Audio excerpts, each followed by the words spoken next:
Well, what do these symbols mean? Well,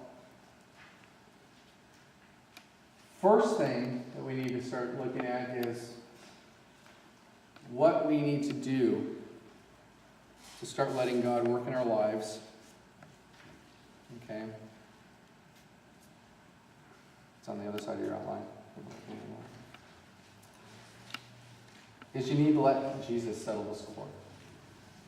Okay?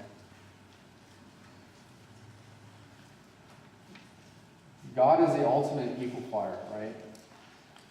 Nobody can settle a score like him, right?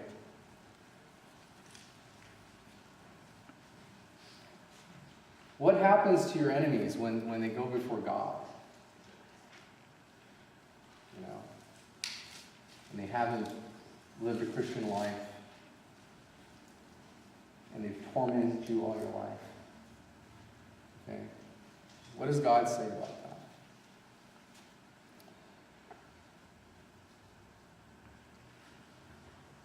Well, Psalms, David says, "You prepare a table before me in the presence of my enemies." What does that mean? Well, thinking about this, think about Jesus, and Jesus often talks about being a shepherd or lamb. And one of the things that shepherds do with their sheep when they go out into the fields is they first go and they prepare the land for the sheep, right? They're there to protect the sheep. They're there to get rid of the enemy of the sheep. They can't protect themselves, or their teeth are dull. They don't run very fast, right? And they're very meek, and they can't defend themselves. So the shepherds go out and they get rid of all the enemy, the wolves, coyotes, so on and so forth. And so they prepare the land as God prepares a table before us, or a banquet before us, correct? And then, while taking care of these sheep, there's something interesting that they used to do, is they used to anoint the sheep with oil. And they would mix this oil with some sulfur, and it'd be kind of this natural repellent for the sheep. Because one of the problems that sheep have is there's an irritating pest for sheep, is flies. I mean, everyone's been bugged by flies, you know what I'm talking about, but they're pesky. And so the problem with sheep, though, is the flies will actually get up their nose, and they'll actually plant larvae inside the sheep's nose. And it'll cause an irritant. And I don't know if you've ever seen a sheep button its head up against a rock or something. It's because it's irritated. It's trying to get rid of the irritation in its nose. Well, the shepherd will anoint the sheep with this oil as a repellent to keep this irritant away. Okay? Well, there's another thing that the oil does, is they will actually create an ointment for it. And any time a sheep has a wound or something, they'll actually take this ointment and apply it to that wound. And it's soothing, and it protects and it covers the wound so it can heal.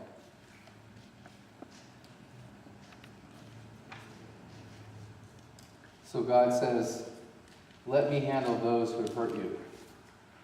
Romans 12. Never pay back evil for evil. How many times have you been in a conversation that then, because you're hurt, turns angrily, and this person was irritating you, and they start throwing insults at you, and then you start throwing insults back, and it just escalates and escalates, and sometimes it may even turn into a fist fight. Right? Anybody know what I'm talking about? Anybody been there? Mm-hmm. Don't exchange evil for evil. Okay? So what should we do? Well, there's only one way we'll ever get relief. That's forgiveness. Oh, that guy. Oh, right? And you watch the old movies, "To the Moon, Alice," right? Irritated. Well, forgiveness is the first step to healing your pain, to healing that hurt. Now, does it instantaneously get rid of that hurt? No, it doesn't. Okay? But forgiveness is instantaneous. And you forgive because God's forgiven you, right? You know? Scripture talks about, the people in debtor's prison and how, we're supposed to forgive that debt. Well, we forgive those who trespassed against us and irritated us. Okay? So, if we don't forgive, let me back up. Does forgiveness mean that we're supposed to be these doormats as Christians? We let people just walk all over us, right? No, it doesn't mean that. It doesn't mean that it's okay for someone to hurt you. It just means that, you turn in the other cheek. You're not exchanging evil for evil. And sometimes that's hard, but if you don't, how are you ever going to start healing from that? How are you going to get past that? I often think about people that have all this baggage. And you've seen the movies where guys are going through the Congo and they got all their stuff up on their head and they're walking through the jungle. Can you imagine people walking around the streets right now with all this baggage on top of their head, what that would look like? Divorce, bankruptcy, car loan, I don't know. Think about my kids. Stop touching me.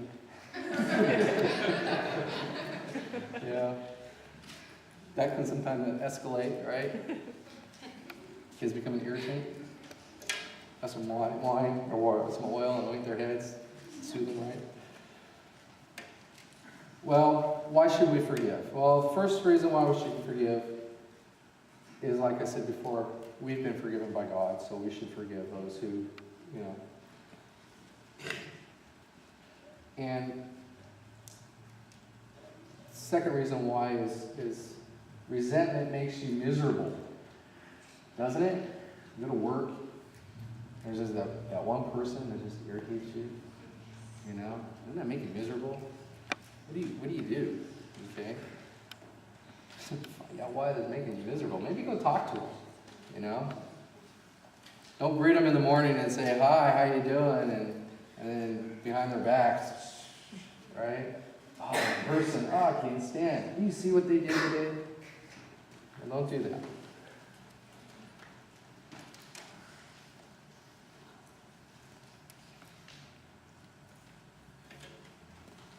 Third reason why you should forgive is you're going to need more forgiveness yourself in the future, aren't you?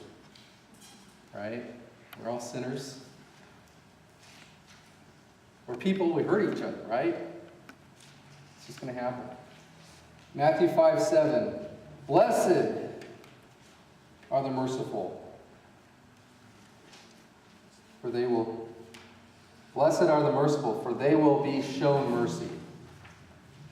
Okay? Only as I'm forgiven, I'm to forgive others as God's able to forgive me. What you've done, what you get back. Okay? The longer you try to get revenge, the longer you hurt. That person might not even know that you're dealing with something and you're just, I hate that person. What does it do to them? They're going along their day, right?